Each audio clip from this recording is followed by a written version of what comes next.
Lahia আসাদ্দ আলা শয়তানে মিনাল হাদিদ, আঙ্গুল দিয়ে ইশারা করা কাজটি শয়তানের উপরে লোহার আঘাতের চেয়ে কঠিন। আঙ্গুল নড়ানো কাজটি শয়তানের উপরে লোহা দিয়ে আঘাত করলেও যত কষ্ট পাবে, ব্যথা পাবে, তার চেয়ে সে বেশি কষ্ট পায় আঙ্গুল নড়ালে। এ কথা রাসূল সাল্লাল্লাহু আলাইহি সাল্লাম বলেন। ওয়াইল ইবনে হুজর রাদিয়াল্লাহু তাআলা আনহু বলেন, রাআইতু রাসূলুল্লাহ সাল্লাল্লাহু আলাইহি সাল্লাম, আমি আল্লাহ রাসূলকে দেখলাম, হাল্লাকা বিল ইবহাম অল ওস্তা, রাসূল সাল্লাল্লাহু আলাইহি সাল্লাম বৃদ্ধাঙ্গুল এবং মধ্যমাকে দিয়ে গোলাকার করলেন। ওয়ারাফা ইসবাহু আল্লাতি তালিহিমা, আর দুইটার মধ্যে পাশাপাশি যেই আঙ্গুল আছে সে আঙ্গুল তিনি উঠিয়ে ইশারা করতে লাগলেন তার তাশাহুদে। এই কথা ওয়াইল ইবনে হুজর বলেন, যা অন্য বর্ণনায় তিনি বললেন আমি দেখলাম।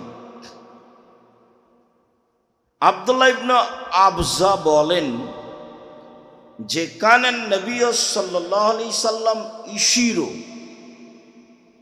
বে ইসবাইহি আস-সাব্বাহাতে ফিস সালাতে, রাসূল সাল্লাল্লাহু আলাইহি সাল্লাম অবিরাম এই তর্জনী আঙ্গুল দিয়ে ইশারা করতেন। অত্র হাদিসে অবিরামের কথা উল্লেখ রয়েছে। সব হাদিসগুলি লক্ষ্য করলে বোঝা যায় যে রাসূল সাল্লাল্লাহু আলাইহি সাল্লাম অবিরামী আঙ্গুল নড়াতেন। কেননা তা হচ্ছে শয়তানের উপর লোহার আঘাতের চেয়ে অনেক কঠিন। কেননা আঙ্গুল নড়ছে বলেই আঙ্গুলের উপরে দৃষ্টি রয়েছে, আঙ্গুল সেই দিকে, চক্ষু সেই দিকে লক্ষ্য করছে। সম্মানিত দিনী ভাই বোন, বলতে চাচ্ছিলাম যে ভারত, বাংলাদেশ, পাকিস্তানে, আমাদের দেশে আমরা যেভাবে সালাত শিখেছি বা আংশিকভাবে যেসব বই পুস্তক পড়েছি, তাতে আমরা অবগত আছি যে আত্তাহিয়াতুর বৈঠকে শুধু ইল্লাল্লাহ বলার সময় আঙ্গুল উঠাতে হবে। কিভাবে এটা হলো তা আমাদের অবগতির বাইরে। তবে কিছু আরবি বই পুস্তকে মাঝহাবি ভাইদের পক্ষ থেকে লেখা রয়েছে। নাসিরউদ্দিন আলবানী রাহিমাহুল্লাহ বলেন যে ইল্লাল্লাহর সময় একবার আঙ্গুল উঠাতে হবে মর্মে কোনো সহিহ হাদিস নেই, কোনো জয়ীফ হাদিস নেই, কোনো জাল ভুয়া হাদিসও নেই। পৃথিবীতে এ মর্মে মানুষের বানানো কোনো হাদিস নেই। অতএব শয়তানকে আঘাত করো তো চূড়ান্ত সিদ্ধান্ত এটাই যে আত্তাহিয়াতুর শুরু থেকে নিয়ে শেষ পর্যন্ত, আবার সালাম পর্যন্ত অবিরাম আঙ্গুল নড়তে থাকবে, এটাই সঠিক। যা আমরা সালাত শিক্ষা বই বিস্তারিত আপনাদের সামনে পেশ করেছি। তাতে আমরা দাবি রেখেছি নিজে পড়বেন, আত্মীয় স্বজন ভাই বোনকে পড়তে বলবেন এবং বিভিন্ন মসজিদে ভাই বোনকে, বন্ধু বান্ধবকে উপঢৌকন দিবেন, রাখবেন বলে আশাবাদী। আমরা এতে আরও বলতে চেয়েছি যে রাসূল সাল্লাল্লাহু আলাইহি সাল্লামের সালাতের পদ্ধতি এটাই, বরং একবার আঙ্গুল উঠাতে হবে, এইটা সালাতের মধ্যে একটি বড় ধরনের ভুল পদ্ধতি, যা প্রমাণ করা কোনো প্রকারেই সম্ভব নয়। একটা বহু প্রথাগত ইবাদত আছে, তার একটা চলন্ত প্রথাগত ইবাদত, তা হচ্ছে ইল্লাল্লাহর সময় আঙ্গুল উঠানো। সম্মানিত দিনী ভাই বোন, আমাদের কাছে আরও স্পষ্ট হয়ে যাক যে তাশাহুদের বৈঠকে শুরু থেকে নিয়ে শেষ পর্যন্ত, সালামের বৈঠকে শুরু থেকে নিয়ে শেষ পর্যন্ত আঙ্গুলটি অবিরাম নড়তে থাকবে, চক্ষু দৃষ্টি আঙ্গুলের উপরে থাকবে এবং এ দিয়ে শয়তানকে লোহার চেয়ে কঠিনভাবে আঘাত করা হবে। আশা যে আমরা বিষয়টি খুব ভালোভাবেই বুঝেছি এবং যারা আমাদের সাথে অনলাইনে রয়েছেন সময়ের গতিতে আমাদের ধারাবাহিক সলাতের বক্তব্য অবগত হবেন, তারাও জানতে পারবেন বলে আমরা আশাবাদী। সাথে সাথে বিষয়টি আরও দিনী ভাই বোনকে অবগত করাবেন বলে আমরা আশাবাদী।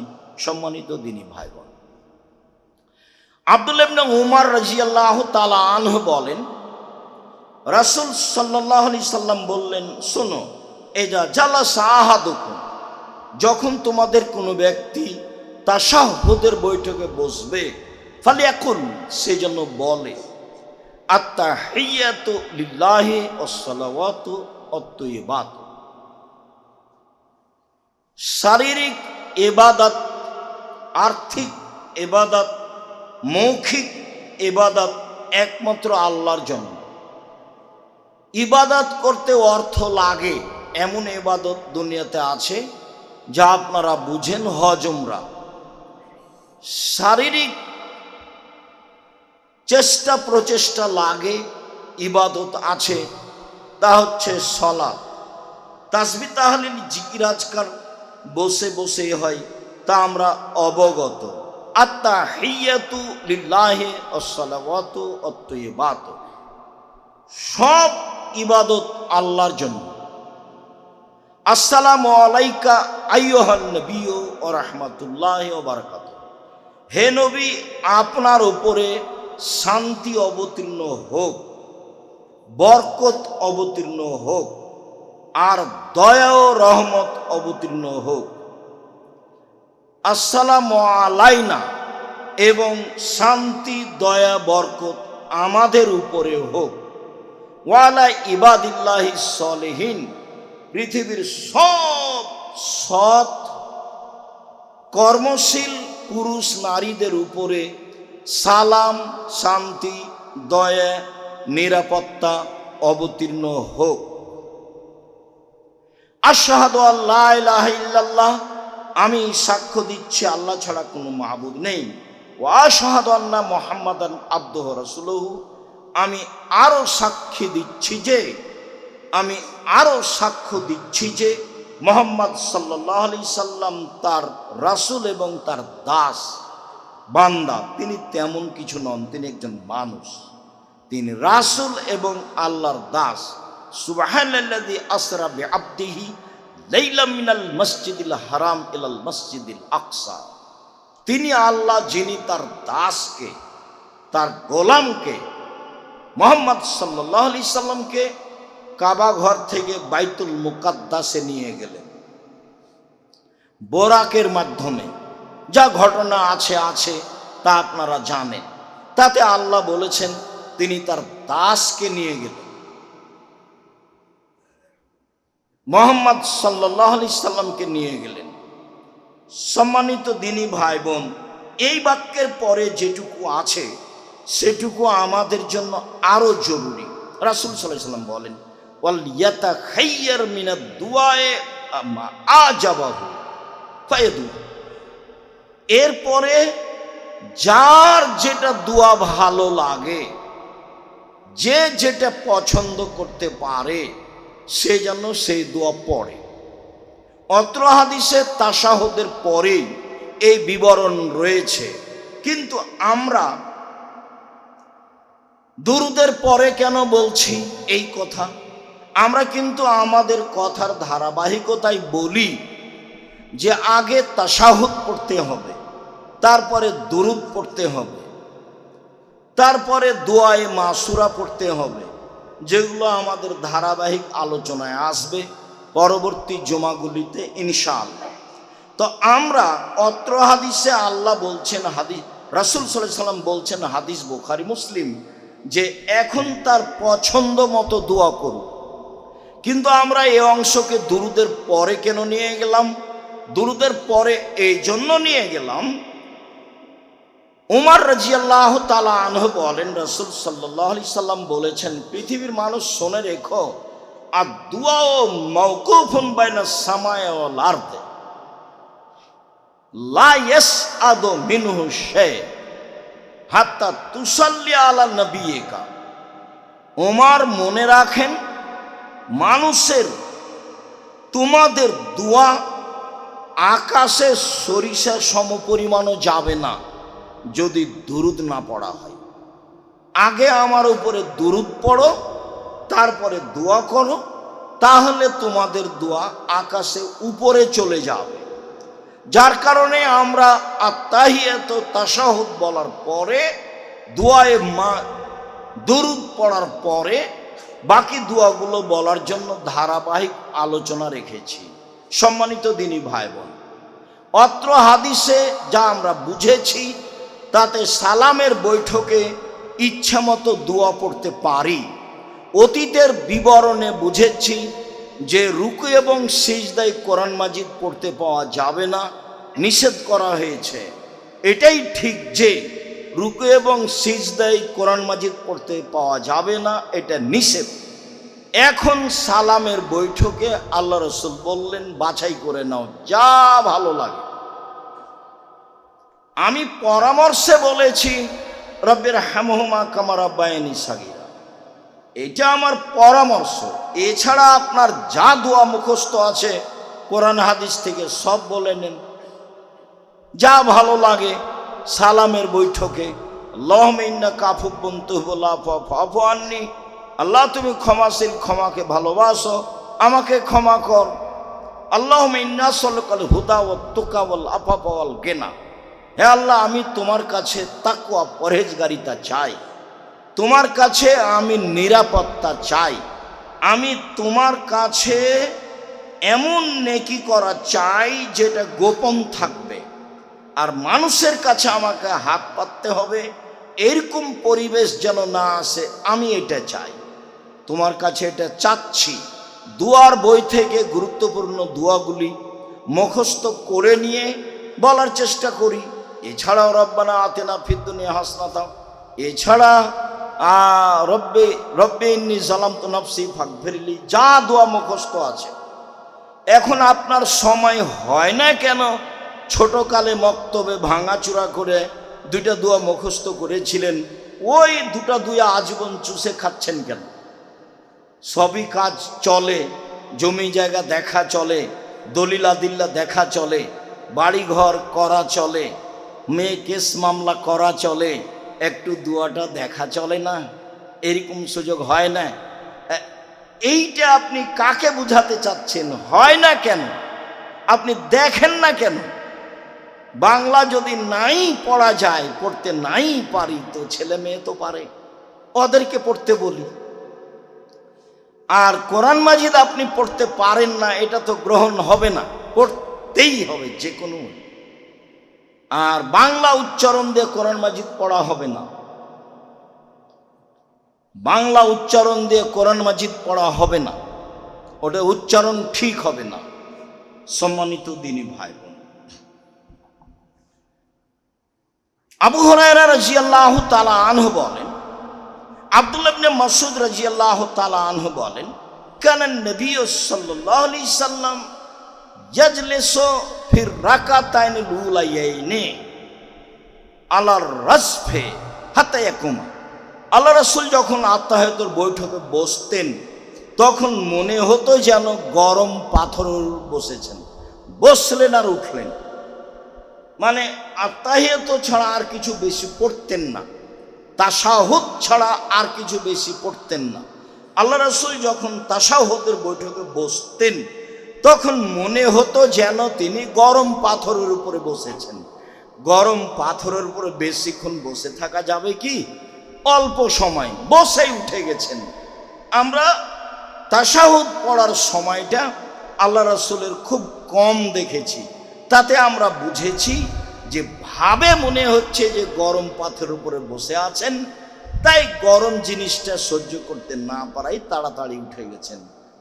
সম্মানিত দিনী ভাই বোন, আমরা বলছিলাম আত্তাহিয়াতুর বৈঠক, তাশাহুদের বৈঠক কেমন হবে, হাত কোথায় থাকবে এবং আঙ্গুলের অবস্থা কেমন হবে, আঙ্গুল অবিরাম নড়বে, তাতে শয়তানকে আঘাত করা হবে বলে আমরা স্পষ্ট বুঝেছি। এটাই সলাতের পদ্ধতি, আর এটাই অক্ষরে অক্ষরে সলাৎ শিক্ষা বইয়ে রাসূল সাল্লাল্লাহু আলাইহি সাল্লামের সলাৎ বনাম প্রচলিত সলাৎ এতে উল্লেখ করা আছে। সম্ভবপর মানুষ হিসাবে চেষ্টা করা আছে যাতে করে কোনো মানুষের মতামত পেশ করা না লাগে, যাতে করে কোনো দল মাঝাবের কথা পেশ করা না লাগে, যাতে করে নিজের কোনো মন্তব্য পেশ করা না লাগে।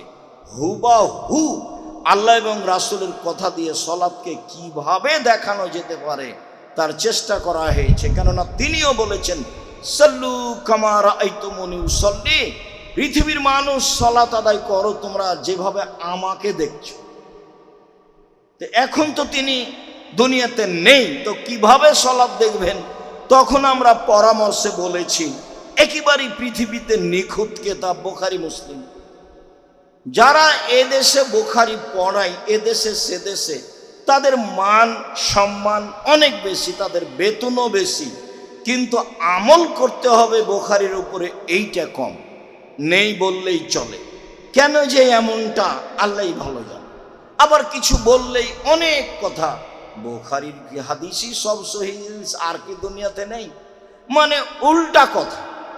সহজ হলে তো কথা সহজ হয়।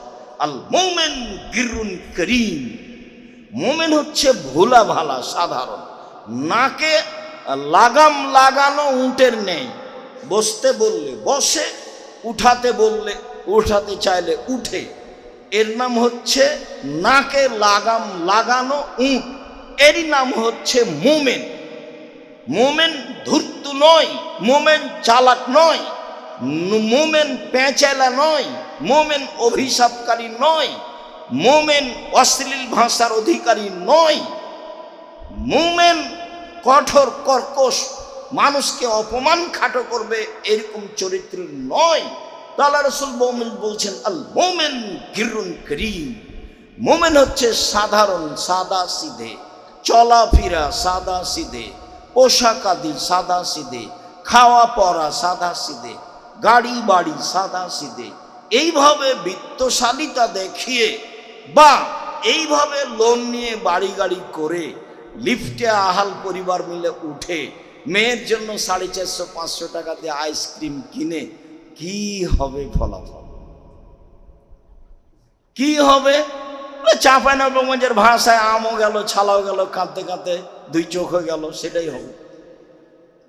আর না হলে বইয়ের ভাষায়, ওই যে বইয়ে লেখা ছিল, বাবু বলছে মাঝি চাঁদ কেমন বাড়ে কমে রে, আমি কেউ সব জানি, দেখি তোর জীবন চারা আনাই মিছে। মাঝি এ কি সে কি, আমি কি আর জানি, দেখি তোর জীবন আটানাই মিছে। মাঝি এ কি ও কি, আমি কি এসব বুঝি, দেখি তোর জীবন 12 আনাই মিছে। এবার বাতাস উঠেছে, নৌকা হিলে উঠেছে। তখন মাঝি বলছে, বাবু সাঁতার জানো বাবু? তখন বাবু বলছে, না রে মাঝি, না তো আমি সাঁতার জানি না। তখন মাঝি বলছে, দেখি এখন বাবু তোমার জীবন 16 আনাই মিছে।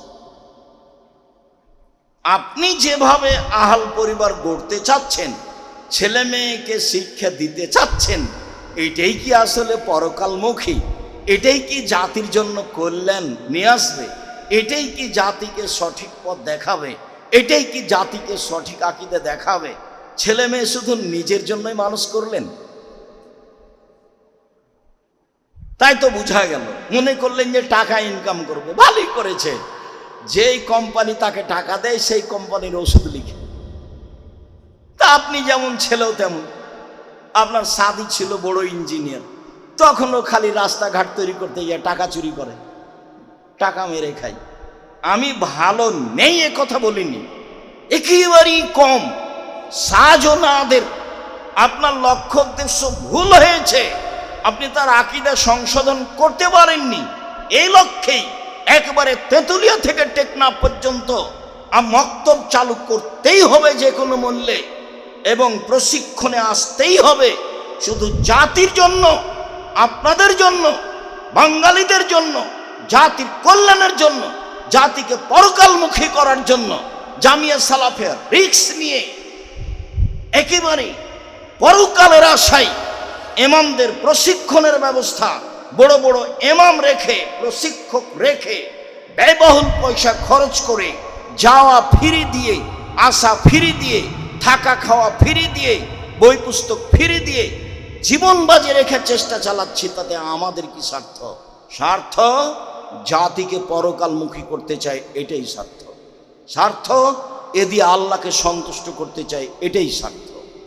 জাতিকে বুঝাতে চাই যে এটা একটা ভুয়া জীবন। পার্থিব জগৎ তোমাকে প্রতারণা দিয়েছে। তুমি তোমার ছেলে মেয়ের ব্যাপারে যে পরিকল্পনা করেছো, ভুল পরিকল্পনা। তুমি ছেলে মেয়ে মানুষ করতে পারোনি, তোমার জীবন ব্যর্থ। বুঝেও বুঝে না ওরা, অন্তর আছে বুঝে না, দেখেও দেখে না ওরা, চক্ষু আছে দেখে না, শোনেও শোনে না ওরা, কান আছে শোনে না। উলায়কা কালা নাম, তারা পশু প্রাণীর মতো, তারা গরু ছাগলের মতো, তারা কুকুর শ্রীকের মতো, বালুমাজাল মন, তার চেয়ে খারাপ।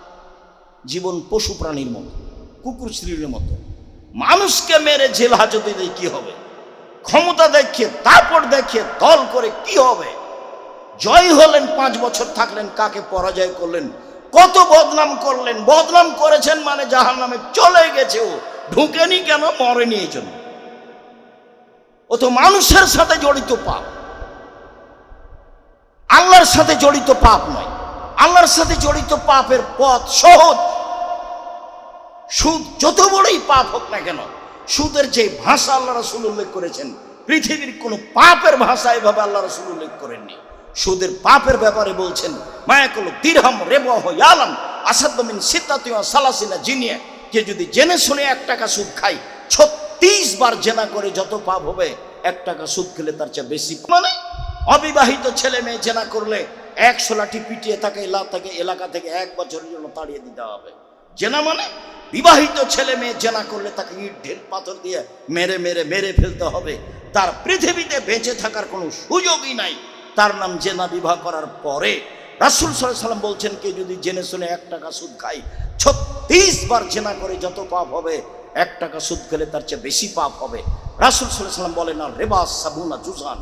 আয়েশা রাদিয়াল্লাহু রাজুল উম্মাহু, সুদের পাপের 70টি ভাগ রয়েছে। ছোট ভাগ হলো মায়ের সাথে জেনা করলে যেমন পাপ হয়। সুদের পাপের 70টি ভাগ রয়েছে, ছোট থেকে বড়, বড় থেকে ছোট। সবচেয়ে ছোট পাপ হলো মায়ের সাথে জেনা করলে যেমন পাপ হয়। সুদের পাপের ব্যাপারে আল্লাহ রাসূল বলছেন, যে যে সুদ খাবে তাকে নিঃস্ব হতে হবে।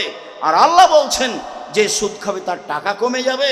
উভয় দিকে লক্ষ্য করে আমি বলেছি যে যারা সুদ খাচ্ছে তাকে একদিন ভিক্ষুক হতে হবে, কোনো পথ নেই। ওতে টাকার উপরে জুলুম করা হয়, ওতে টাকার উপরে জুলুম করা হয়। টাকা যেই জন্য সৃষ্টি হয়েছে, আল্লাহ করেছেন, সেই জন্য তাকে ব্যবহার করা হয়নি। ও বিনিময়ে ব্যবহার হওয়ার জন্য তার জন্ম। টাকা মুদ্রার জন্ম হচ্ছে বিনিময় ব্যবহারের জন্য। যখন মানুষ বিনিময়ে ব্যবহার না করে তাকে দিয়ে তাকে নিয়েছে, তাকে দিয়েই তা বেশি নিয়েছে, তখন তার উপরে জুলুম করেছে, টিকবে না। সম্মানিত দিনী ভাই বোন, বলছিলাম এইভাবে সমাজ পরিচালনায় মানুষের বদনাম করে ইহকালও গেল, পরকালও গেল, কোনোটাই টিকলো না।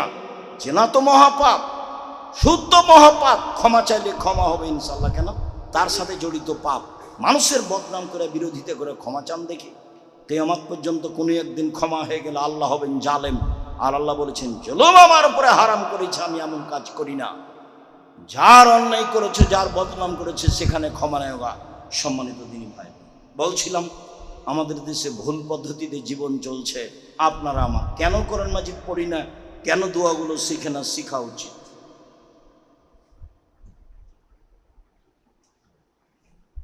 আলহামদুলিল্লাহ ওয়াহদা ওয়াসসালাতু ওয়াসসালামু আলা মান লা নাবিয়্যা বাদা। আল্লাহ তাআলা বলেন, ইয়া আইয়ুহাল্লাযীনা আমানু সাল্লু আলাইহি ওয়া সাল্লিমু তাসলিমা।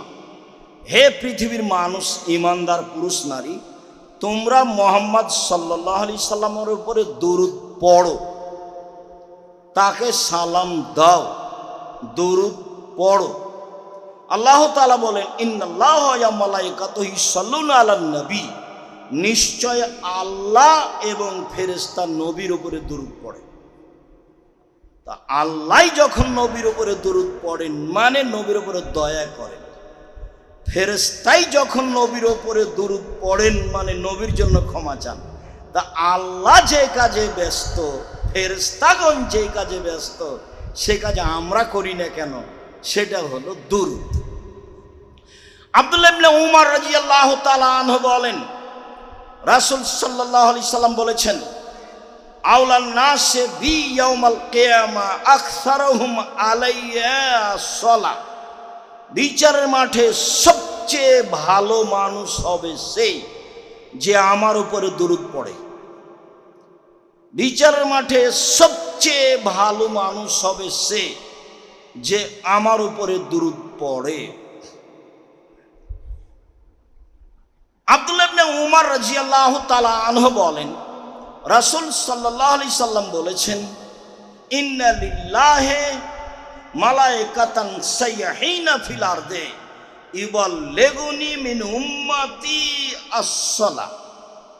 সারা পৃথিবী জুড়ে ফেরেশতা আছেন আল্লাহর জন্য, আল্লাহর পক্ষ থেকে। সারা পৃথিবীতে যখনই মানুষ মুহাম্মাদের উপরে দুরূদ পড়েন, তখন সেই দুরূদ আল্লাহর কাছে ফেরেশতারা পৌঁছিয়ে দেন। সেই দুরূদ মুহাম্মদ সাল্লাল্লাহু আলাইহি সাল্লামের কাছে পৌঁছিয়ে দেন। মানুষ দুরূদ পড়লে আমার কাছে পৌঁছিয়ে দেওয়া হয়, এর জন্য আল্লাহ ফেরেশতাকে দায়িত্ব দিয়েছেন। আপনি এখানে পড়বেন দুরূদ, আর মুহাম্মদ সাল্লাল্লাহু আলাইহি সাল্লামের কাছে পৌঁছে দিতে হবে। এই জিম্মেদারি পালনের জন্য আল্লাহ ফেরেশতাকে নির্ধারণ করেছে। আবু হুরায়রা রাদিয়াল্লাহু তাআলা আনহু বলেন, রাসূল সাল্লাল্লাহু আলাইহি সাল্লাম বলেছেন, মা মিন রাজুলিন ইসাল্লি আলাইয়া ইল্লা রাদ্দা আলাইহা রূহি হাত্তা আরুদ্দা আলাইহা সালাহ। যখনই কোনো মানুষ আমার নামে দুরূদ পড়ে, তখন আল্লাহ আমাকে আত্মা ফেরত দেন, তখন আমি তার দুরূদের উত্তর দিই। যখন মানুষ আমার উপরে দুরূদ পড়ে, তখন আল্লাহ আমার আত্মাকে আমার কাছে ফেরত দেন, তখন আমি তার উপরে দুরূদ পড়ি। আর একটু কথা বলি, তারপরে আরো কিছু কথা বলছি। আব্দুল্লাহ ইবনে আমর ইবনে আস বলেন, রাসূল সাল্লাল্লাহু আলাইহি সাল্লাম বললেন, কালা জিবরাইলু লি, জিবরাইল আমাকে বলছেন, আল্লাহ ইয়াসুরুকা, আপনি খুশি হবেন না? জিবরাইল আমাকে বলছে, আপনি একটু খুশি হবেন না? কি? ইন্নাল্লাহ ইয়াকুলু, আল্লাহ তাআলা বলছেন, মুহাম্মদ মান সাল্লা আলাইকা সাল্লাইতু আলাইহি, যে ব্যক্তি তোমার উপরে দুরূদ পড়বে, আমি মুহাম্মদ সাল্লাল্লাহু আলাইহি সাল্লাম তার উপরে দুরূদ পড়ব, তার উপরে দয়া করব। আমি আল্লাহ তাআলা তার উপরে দয়া করব। তারপরে বলছেন, আল্লাহ তাআলা বলেন, মান সাল্লামা আলাইকা, মুহাম্মদ সাল্লাল্লাহু আলাইহি সাল্লাম যে আপনাকে সালাম দিবে, আমি তাকে সালাম দিব, আল্লাহ তাকে সালাম দিবে। আবারও কথাটা স্পষ্ট করি যে আমরা দীর্ঘমেয়াদী জীবনে শুনে আসছি যে আল্লাহ তাআলা শুধু সালাম দিয়েছেন খাদিজাকে। কিভাবে? তাতে শুনেছি যে আবু হুরায়রা রাদিয়াল্লাহু তাআলা আনহু বলেন, যা জিবরাইল ইলান নবী সাল্লাল্লাহু আলাইহি সাল্লাম, জিবরাইল আল্লাহর নবীর কাছে আসলেন, এসে বলছেন, মুহাম্মদ হাজিহি খাদিজা আতাতকা, এই যে খাদিজা আসছে আপনার কাছে, ওই যে খাদিজা আপনার কাছে আসছে, মা হায়নাউন, তার সাথে একটা পাত্র রয়েছে, তাতে আছে খাদ্য, তাতে আছে তরকারি। জিবরাইল বলছেন আমাদের নবীকে, জিবরাইল বলছেন আমাদের নবীকে, শোনেন, ওই যে খাদিজা রাদিয়াল্লাহু তাআলা আনহা আসছে, তার হাতে একটা পাত্র আছে, পাত্রে খাদ্য আছে, তরকারি আছে, আপনার জন্য নিয়ে আসছে। যখন চলে আসবে তখন আপনি কয়েকটা কথা বলবেন। এক, খাদিজা ফাকরা আলাইহা সালাম মিন রাব্বিহা, বলবেন খাদিজা আল্লাহ তোমাকে সালাম দিয়েছে। আর বলবেন যে জিবরাইল তোমাকে সালাম দিয়েছে।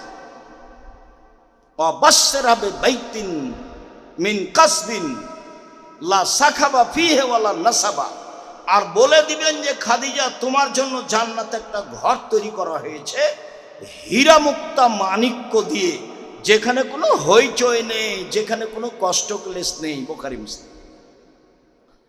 জিবরাইল বলছেন আমাদের নবীকে, ওই যে খাদিজা আসছে, খাদিজা আসলে তিনটে কথা বলবে। এক, খাদিজা আল্লাহ তোমাকে সালাম দিয়েছে। দুই, জিবরাইল তোমাকে সালাম দিয়েছে।